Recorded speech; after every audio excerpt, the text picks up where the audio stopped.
Hi guys, welcome to How to Solutions YouTube channel. In today's video, I'm going to show you how you can move snaps into My Eyes Only. Before getting into this video, must subscribe to our YouTube channel and click on the bell icon.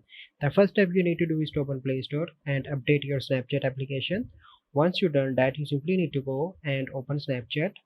Once you open Snapchat, you simply need to click on this icon with the record and click on Create Snap. And so I'm going to take a random snap. Okay, then I'm going to click on Save. Then I need to go back and click on the snap icon again, and here you can see that a photo. Click on that, and then you need to click on three dots on the top right, and here you can see the option of hide snap my eyes only, and then you need to click on move.